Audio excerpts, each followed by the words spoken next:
참된 친구가 있는가, 이런 제목으로 말씀을 드리겠습니다. 2009년에 소천하신 분이신데 57세 장영희 교수님, 이분이 보니까 신실한 크리스찬이신 것 같아요. 근데 이분이 태어난 지 1년 만에 소아마비로 어려움을 겪으시고, 또 일생 동안 살면서 3번이나 암을 겪으셔요.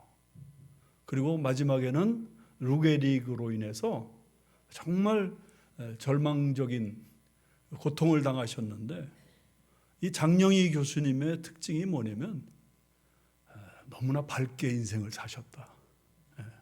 그래서 여러 권의 책을 썼는데 살아온 기적, 살아갈 기적, 이런 책을 쓰셨습니다.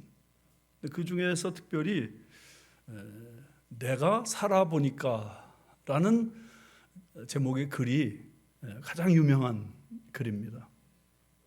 한번 들어보세요.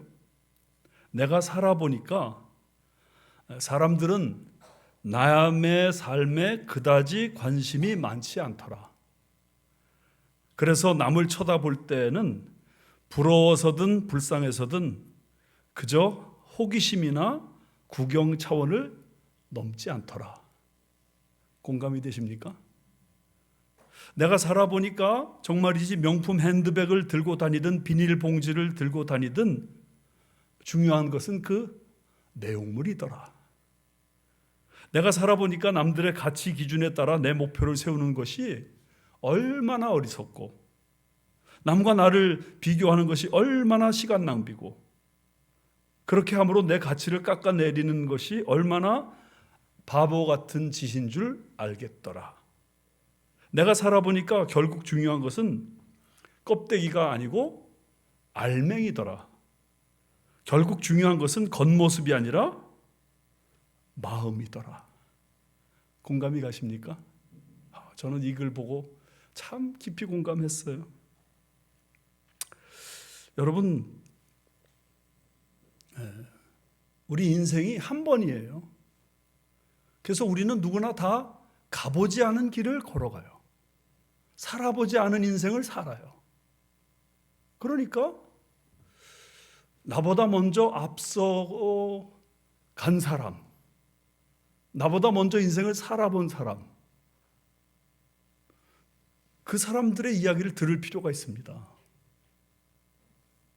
근데 그 사람이 만약에 인생에 참 우여곡절을 많이 겪은 사람이거나 아니면 지혜가 있는 사람이라면 우리 정말 그런 사람에게 귀 기울여 들어야 되죠. 왜요?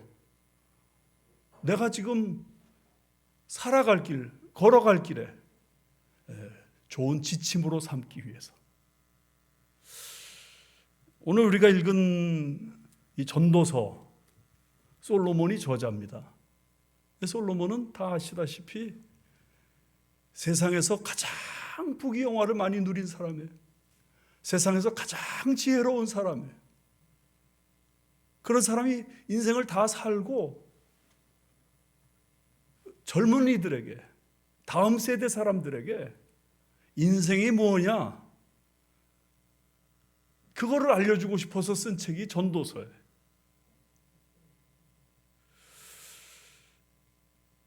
솔로몬이 내가 살아보니까 인생은 이것이더라.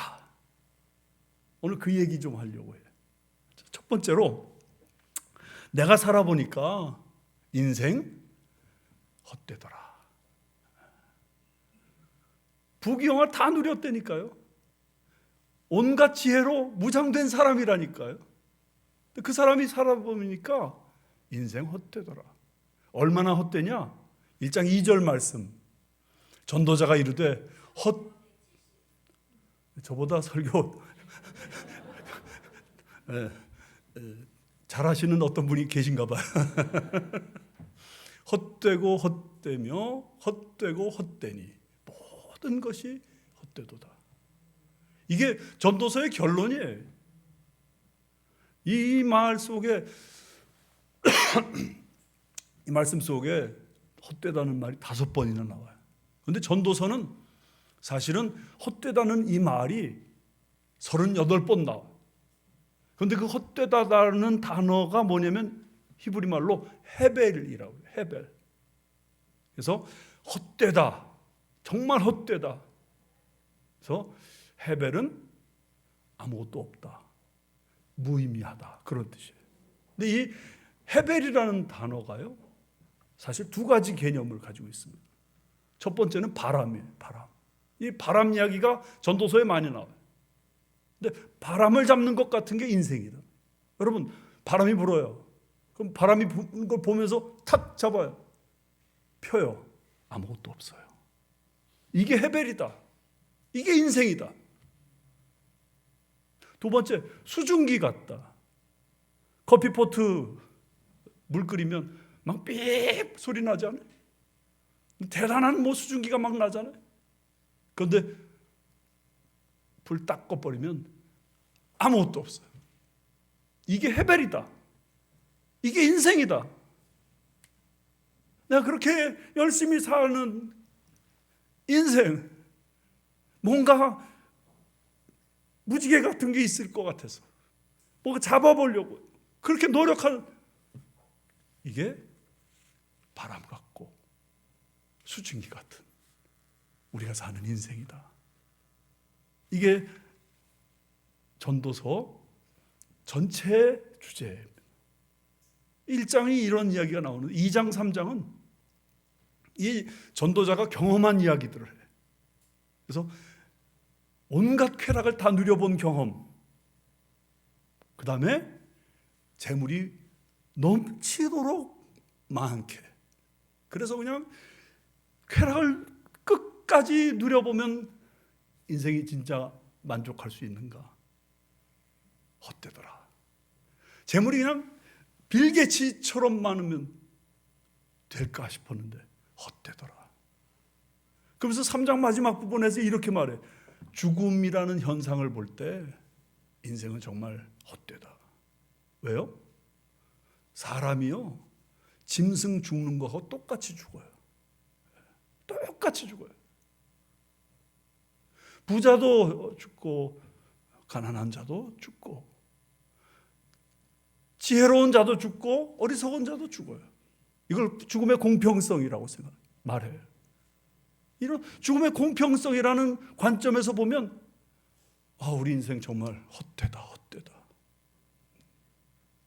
그러면서 이제 4장에 들어가는데 4장에서 이제 2번째로 인생을 더욱 곤혹스럽게 만드는 3가지를 이야기해요. 인생이 헛돼요. 그런데 이런 3가지가 우리 인생에 있기 때문에 더 헛된 것 같아. 그거를 지금 솔로몬이 관찰자 입장에서 이야기합니다. 첫 번째는 뭐냐? 인생에 학대가 있대요. 학대. 여기 1절 말씀, 4장 1절. 내가 다시 해 아래에서 행하는 모든 학대를 살펴보았도다. 보라, 학대받는 자들의 눈물이로다. 그들에게 위로자가 없도다.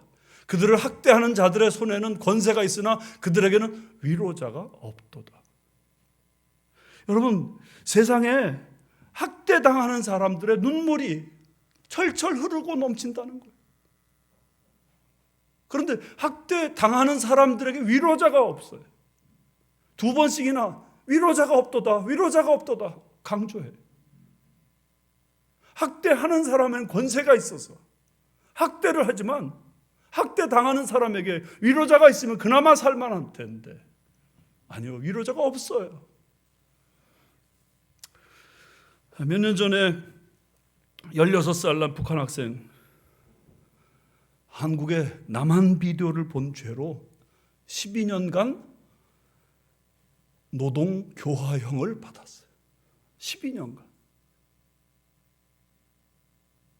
그런가 하면 그 남한 비디오를 나눠준 사람이 공개 처형당해. 학대하는 자에게는 권세가 있는데 학대 당하는 사람에게는 위로자가 없어요. 북한 동포에게 위로자가 없어요. 캄보디아에 많은 젊은이들이 구직을 하러 가요. 헛된 꾀에 속아 넘어가죠. 근데 감금하고 고문하고 학대해. 동영상을 본 적 있어요. 전기로 막 갖다 대니까 그냥 막 몸부림치는데 묶여있는 상태에서 아무것도 할 수 없어. 심지어 손을 책상에 갖다 놓고 그 위에 수건 하나 덮고 계속 저쪽에서 망치질을 해. 비명을 지르고 뭐 난리가 나요. 기절을 해요. 네. 위로자가 없더라. 이런 학대가 사실 우리 사는 이 사회에 만연해 있어요. 북한만의 일이 아니라 캄보디아만의 일이 아니에요.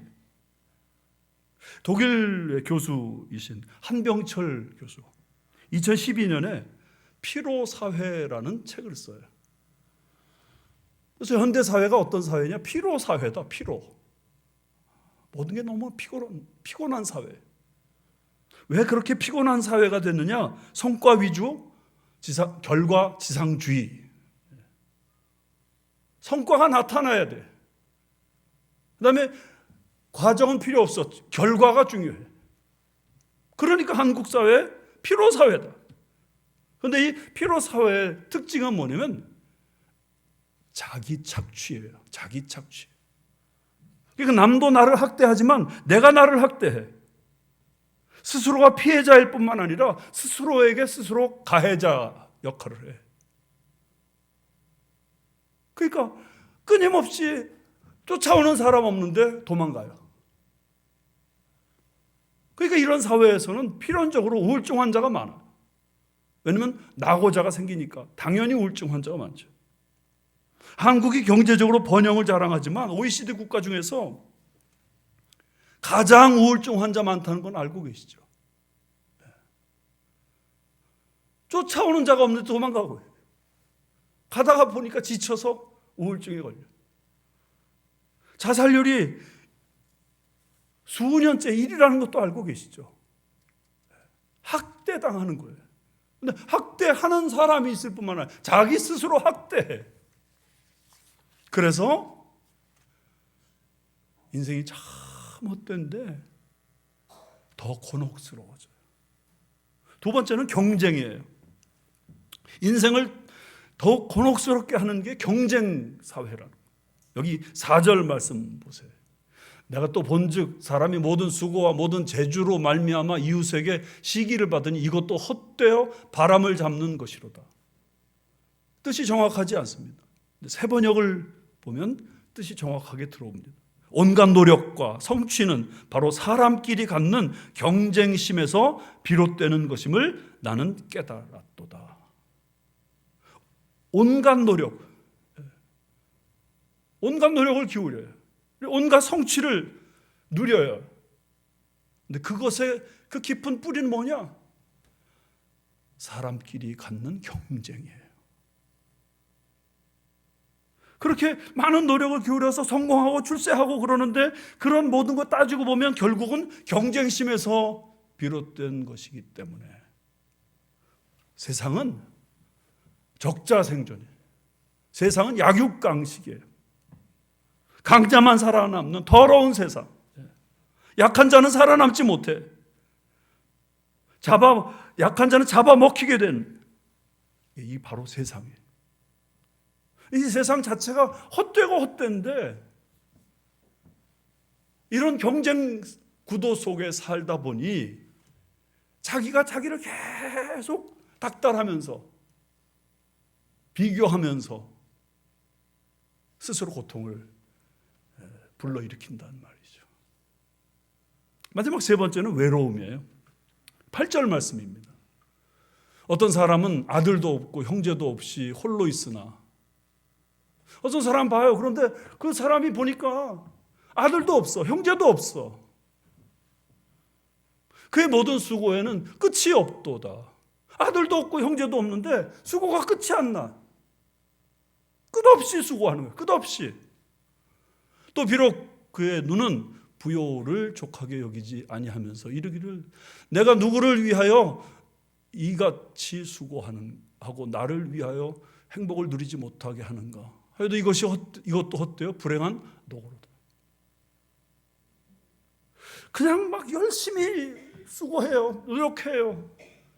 난 뒤돌아보니까 내가 누구를 위해서 이렇게 살지? 내가 누구를 위해서 이렇게 종을 울리나? 여러분 탤런트 전원주 씨를 알아요?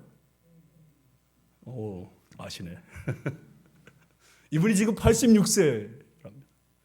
86세. 근데 이분이 어느 날 결혼 정보 회사에 상담을 하러 왔어. 결혼 상대자를 찾으려고. 젊었을 때 결혼했답니다. 몇 년 안 돼서 그 배우자가 돌아가셨대요. 또 결혼했답니다.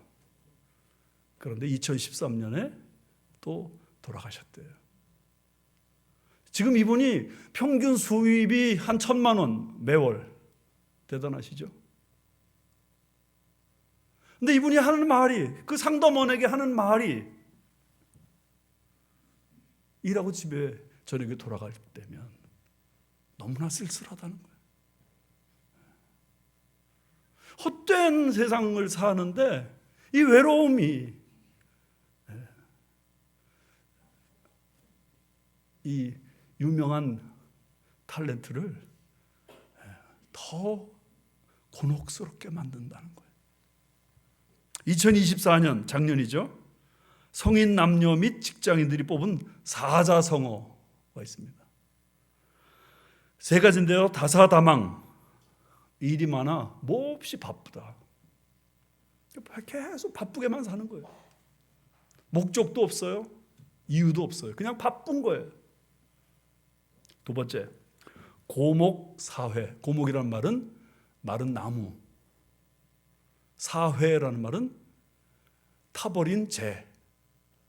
그러니까 마른 나무고 타버린 재니까 그야말로 생기도 없고 의욕도 없고 그냥 버티는 거예요. 노이무공. 애는 많이 쓰는데 보람은 없더라. 노이무공. 저는 이 시간에 여러분들하고 이렇게 세상이 헛되니까 절망하십시오라고 하는 말씀을 드리고 싶어서 이 말씀을 전하는 게 아닙니다. 이 헛된 세상 속에서 이렇게 학대가 있고 경쟁이 있고 외로움이 있는 이 곤혹스러운 세상에서 어떻게 해야 의미가 있고 보람이 있고 만족이 있는 삶을 살 수 있는가. 이 전도서에 사실 그런 얘기들이 곳곳에 깔려 있어요. 오늘 얘기는 본문 말씀. 답은 뭐냐면 참된 친구를 찾으라 하는 것입니다. 참된 친구를 만나면 그 참된 친구로 인해서 학대받는 세상에서, 경쟁하는 세상에서, 외로운 세상에서 그래도 인생의 보람을 누리며 살 수 있다. 먼저 그 참된 친구가 어떤 사람인지 알아야 되죠.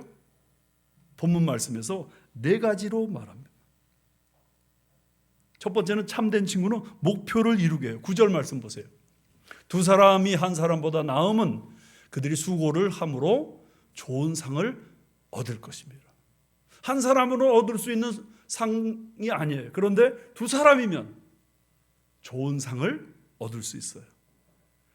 세 번역으로 번역하면 이렇습니다. 두 사람이 함께 일할 때 더 좋은 결과를 얻을 수 있다. 교우들 가운데 아주 그냥 남편이 병 들어가지고 아무것도 못하는 분이 있어요. 근데 그분 때문에 정말 항상 붙어서 간호하시고 너무 어려운 삶을 살아요. 근데 그분 돌아가시니까 그 삶 자체가 무너져 버리는 걸 봤어요. 아무리 병들고 아무리 못난 남편이라도 있는 게 더 낫더라. 두 번째, 넘어질 때 붙잡아 준다는 거예요. 10절 말씀 보세요. 혹시 그들이 넘어지면 하나가 그 동물을 붙들어 일으키려니와 홀로서 넘어지고 붙들어 일으킬 자가 없는 자에게는 화가 있으리라. 살다 보면 넘어질 일들이 얼마나 많아요. 근데 혼자 있으면 내가 다시 일어설 수 없어. 그런데 같이 누군가 나를 옆에서 붙들어주면 그 사람 때문에 내가 살 수 있어. 세 번째, 고통을 견딜 수 있게 해줘요. 11절 말씀 보세요. 또 두 사람이 함께 누우면 따뜻하거니와 한 사람이면 어찌 따뜻하랴. 사람의 체온이 38.5도죠. 서로 합하면 아무리 추워도 견뎌요. 그런데 나 혼자 있으면 이 추위를 견딜 재간이 없어요. 네 번째, 승리하게 해요. 12절 말씀 보세요. 한 사람이면 패하겠거니와 두 사람이면 맞설 수 있나니. 한 사람이면 패배해요. 두 사람이면 적을 맞설 수 있어요. 그런데 세 겹줄은 쉽게 끊어지지 않는다. 줄이 세 개면 쉽게 끊어지지 않는다. 징기스칸에게 아들 5이 있었어요. 근데 아들 불러놓고 화살 하나씩을 다 돌려줬어요. 야, 큰아들 끊어봐. 뚝 부러뜨렸어요. 둘째 뚝 부러뜨려. 셋째 뚝 부러뜨려. 넷째, 다섯째 다 부러뜨렸어요. 네, 부러지지 않은 화살 5개를 갖다 놓고 큰아들 부러뜨려봐. 아무리 힘이 좋아도 안 끊어져요. 안 잘라져요. 그 중에 힘이 제일 좋은 막내, 그 아들만큼은 좀 끊을 수 있을지 않겠나. 부러뜨리지 못해. 못 부러뜨려. 징기스칸이 아들들에게 말해.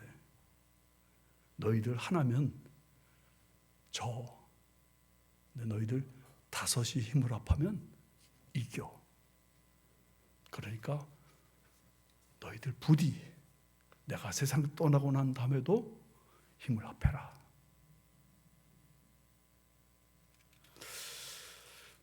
자, 이제 네 번째로 마지막 말씀입니다. 참된 친구를 어떻게 만드는가? 어떻게 만드는가? 이 헛되고 무의미한 세상에서 학대당하고 경쟁 가운데 있고 외로움 가득 찬 세상에서 이 참된 친구가 너무나 소중하죠. 먼저 여러분 함석헌 선생 아시죠? 이분이 그대 그런 사람을 가졌는가 이런 시를 썼는데 그 시가 참 유명해요. 전 대학생 때 이 시를 읽었는데 뭐 이렇게 상투적인 말을 하나 그렇게 생각하고서 읽었어요. 근데 제가 살다 보니까 제 주변에 친구가 많지 않구나 이런 걸 절실히 깨달았는데 그때 깨달으면서 함석헌 선생의 시를 기억했어요.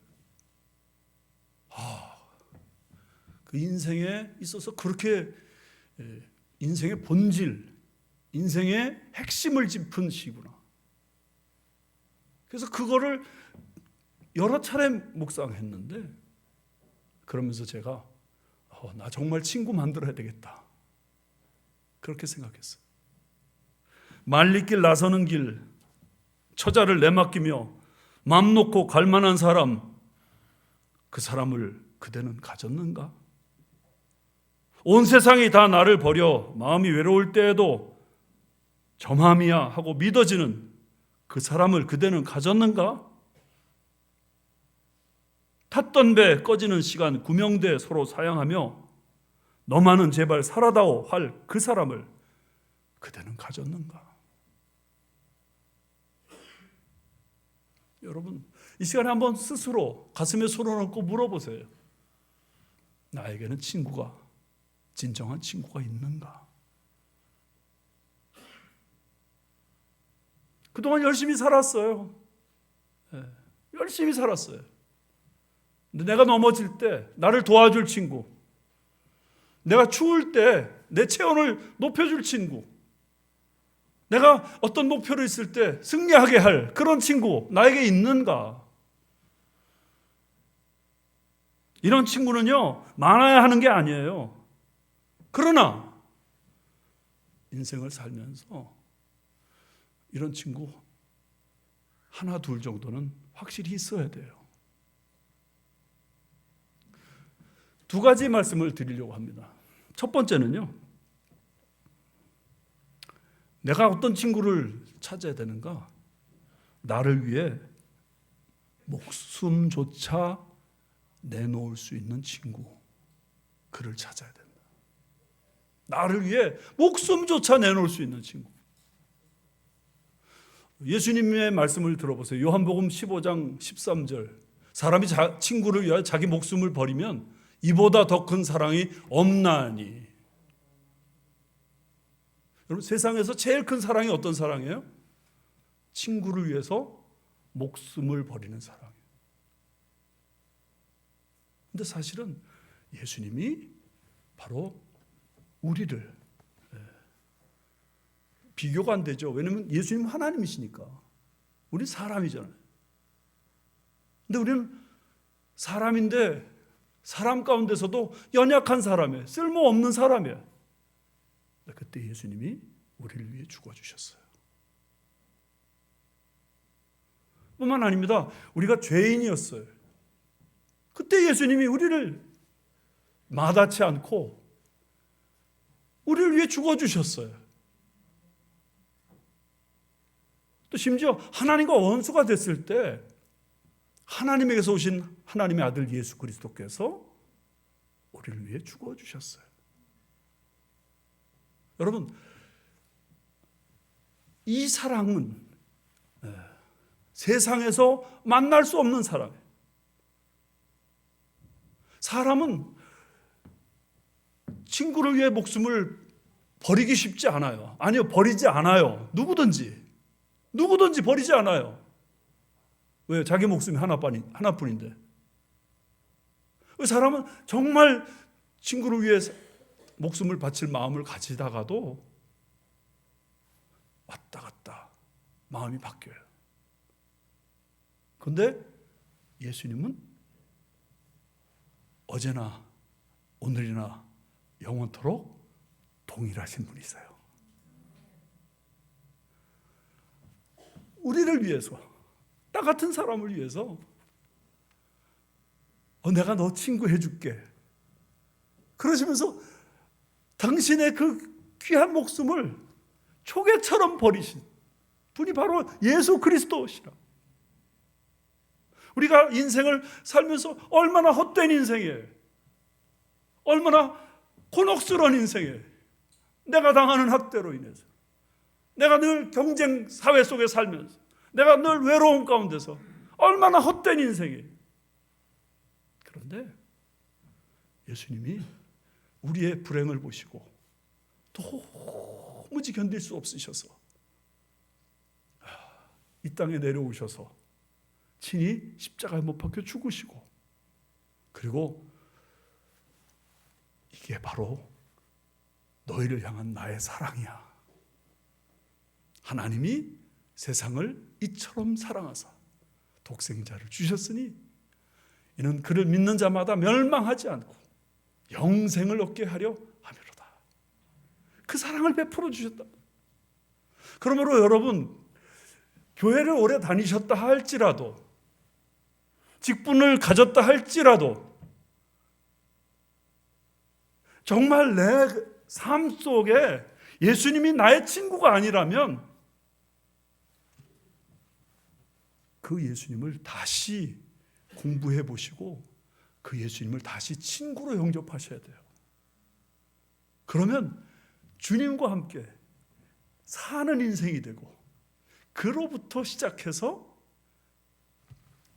영생이 보장받고 나의 삶이 수고하고 무거운 모든 인생 짐들을 주님께 내맡기고 내가 안식을 누릴 수 있는 사람이 됩니다.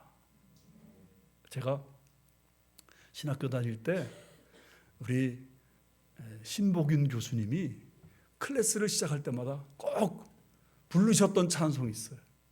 그 찬송이 뭔지 아세요? 죄짐 맡은 우리 구주. 들어보세요. 죄짐 맡은 우리 구주 어찌 좋은 친구인지 걱정 근심 무거운 짐 우리 주께 맡기세. 이런 진실하신 친구 찾아볼 수 있을까? 우리 약함하시오니 어찌하니 아랠까? 세상 친구 멸시하고 너를 조롱하여도 예수 품에 안기어서 참된 위로 받겠네. 여러분, 예수님 친구 삼으면 인생에 아무것도 없어도 다 가진 사람이 되는 줄 믿습니다.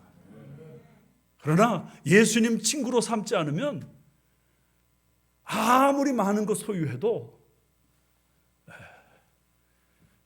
인생이 그냥 거기서 끝나요.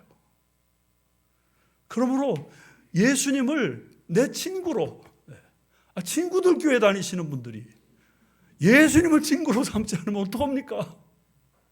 예수님 나의 참된 친구, 주님 너무 좋아요. 이 고백이 넘치시기를 축복합니다. 두 번째, 만약에 예수님을 나의 친구로 삼으셨다면 먼저 목숨이라도 내놓는 친구가 되기를 선택하십시오. 우리는 예수님에게서 친구 만드는 법을 배워야 돼요. 그분은 어떻게 하셨어요? 사람이 친구를 위하여 자기 목숨을 버리면 그러시고서는 본인이 직접 십자가 지셨어요. 이민 목회 꽤 오래 했어요. 이민 목회가 뭐냐? 묻는 사람이 있을 때 제가 한마디로 대답합니다. 이민 목회, 외로움이다. 외로움이다. 외로움을 견디는 게 이민 목회야. 제가 목회하면서 너무 외로웠어요. 그러면서 주님께, 주여, 나 이렇게 친구를 좋아하는데 내 주변에 친구가 없습니다. 주여, 내가 어떻게 하면 친구를 만들 수 있겠습니까? 그때 주님이 응답하셨어요. 네가 먼저 손 내밀어 봐. 그 말씀 듣고는 제가 순종했어요. 내 친구 목사들에게 전화했어요. 차를 같이 마시자 이야기했어요. 형편이 될 때는 식사 대접을 했어요. 그랬더니 그분들이 그렇게 좋아하면서 내 친구가 되어주더라고요. 그런데 그들이 공통적으로 하는 말, 나도 너무 외로워요. 나도 너무 외로워요.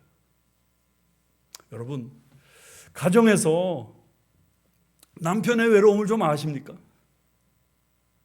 50대, 60대 되면 인생을 뒤돌아본다 그래요, 남자는. 근데 뒤돌아보면 아무것도 없어. 마누라가 있는데 그 마누라도 내 친구가 아니야. 제가 그래요.